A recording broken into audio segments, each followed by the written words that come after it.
Hello everyone, আসসালামু আলাইকুম। Welcome to my new blog. আশা করছি যে যেখান থেকে আমার এই ভিডিওটি দেখছেন অবশ্যই আপনারা সবাই ভালো আছেন, সুস্থ আছেন। পুরো ভিডিওটি কন্টিনিউ করতে আমার সাথেই থাকুন। প্রতিদিনের মতো সকাল থেকে আজকের ভিডিওটাও শুরু করে দিলাম। সকালবেলা ঘুম থেকে ওঠার পর তো হচ্ছে কি আমাকে 1 কাপ চা ঝটপট মেক করে নিতে হয়, কারণ চা না খেলে আমার তো ঘুমটা একদম দূর হয় না। চা খাওয়ার পর আমার ক্লান্তি অবসাদ দূর হয়ে যায়। যাই হোক, আমি ঝটপট চাটা বানিয়ে নিচ্ছিলাম। আপনারা নিশ্চয়ই ভিডিওর টাইটেল দেখে বুঝতে পেরে গিয়েছেন যে আমি কী নিয়ে কথা বলতে চাচ্ছি। যে চারটি কারণে ছেলেদের অভাব আসে। আসলে আমাদের জীবনে অভাবের শেষ নেই। কারো টাকা পয়সার অভাব, কারো শান্তির অভাব, আর কারো সম্পদের অভাব। মানে প্রত্যেক মানুষের অভাব লেগেই থাকবে। তো স্বামী স্ত্রীর প্রতি যদি একটা মানুষের বিশ্বাস না থাকে, তো সেই সংসারে কিন্তু বরকতও আসে না, রহমতও আসে না। সব সময় অভাবটা লেগেই থাকবে। প্রথমটা হচ্ছে গিয়ে স্ত্রী হচ্ছে গিয়ে স্বামীর সাথে সব সময় যদি কিটকিট মেজাজ নিয়ে কথা বলেন, দেখবেন যে অভাব লেগেই থাকবে সেই সংসারে। স্বামীর প্রতি স্ত্রীর আর স্ত্রীর প্রতি স্বামীর কিটকিটে ভাবটা দূর করতে হবে, কারণ এটা দূর না করলে অভাব প্রতিনিয়ত লেগে থাকবে। এই যে বললাম, কারণ একটা সুন্দর সম্পর্কের জন্য হচ্ছে গিয়ে মিল মহব্বত থাকা খুবই ইম্পর্ট্যান্ট একটা সম্পর্কের ক্ষেত্রে। এটা দূর করতে হবে। স্বামীর প্রতি স্ত্রীর আর স্ত্রীর প্রতি স্বামীর অনেক বেশি দয়াবান হতে হবে। 2 নম্বর যেটা হচ্ছে গিয়ে স্ত্রীর দুর্নাম পাড়া প্রতিবেশীর কাছে করলে। অনেক স্বামী দেখবেন যে নিজের স্ত্রীর দুর্নাম গিয়ে পাড়া প্রতিবেশীর কাছে করে। আসলে বোকা পুরুষ এইটা বুঝে না যে তার স্ত্রীর দুর্নাম গিয়ে যদি পাড়া প্রতিবেশীর কাছে করে, তাহলে তো সবসময় অভাব লেগেই থাকবে।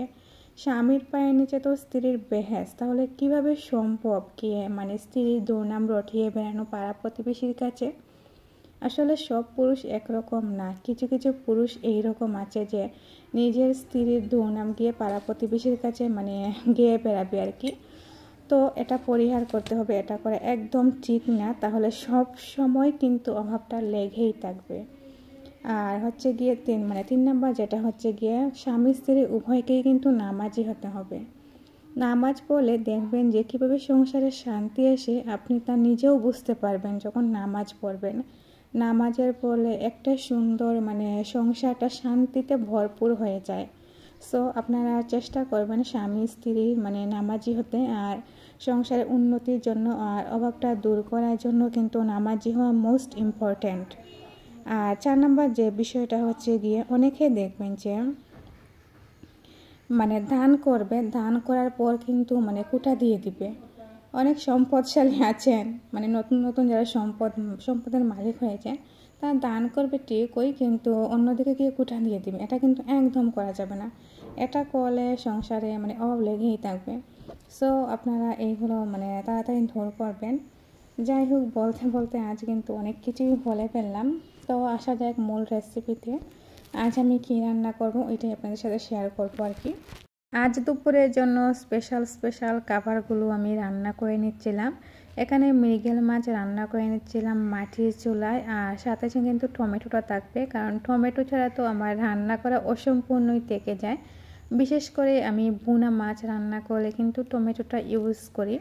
তো এখানে যা যা মশলাপাতি লাগে সব মশলাপাতি দিয়ে কষিয়ে নিচ্ছিলাম, আর অন্যদিকে তো মাছগুলোকে সুন্দর করে ফ্রাই করে নিলাম।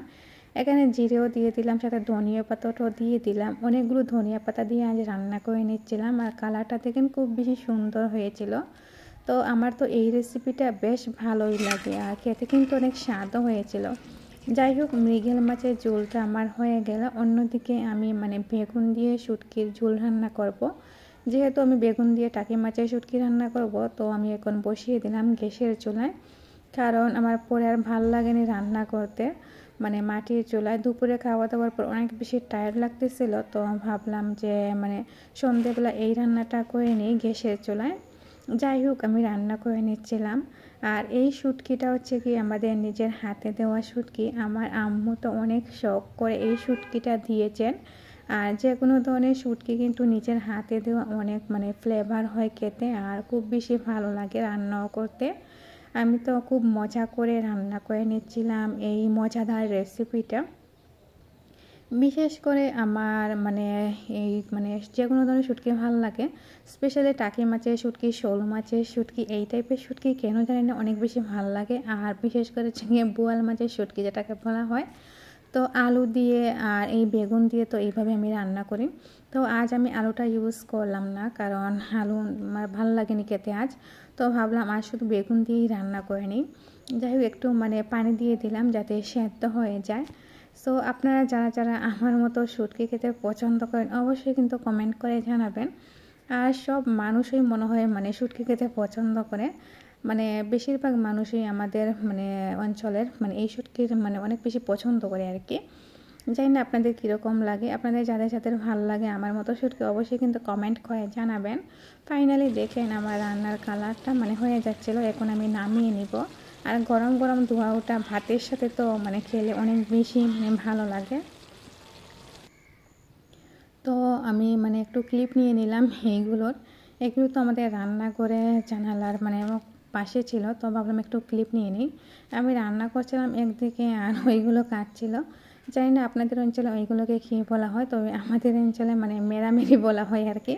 অবশ্যই আপনারা কমেন্ট করে জানাবেন কী বলা হয়। তো আমার ভিডিওটি ভালো লাগলে অবশ্যই কিন্তু লাইক, কমেন্ট, শেয়ার দিবেন। আর আমার চ্যানেলটা সাবস্ক্রাইব করে আমার পাশেই থাকবেন, যাতে আমি ভিডিও ছাড়ার সাথে সাথে আপনারা পেয়ে যেতে পারেন। আজকের মতো এখানেই বিদায় নিচ্ছি। আল্লাহ হাফেজ।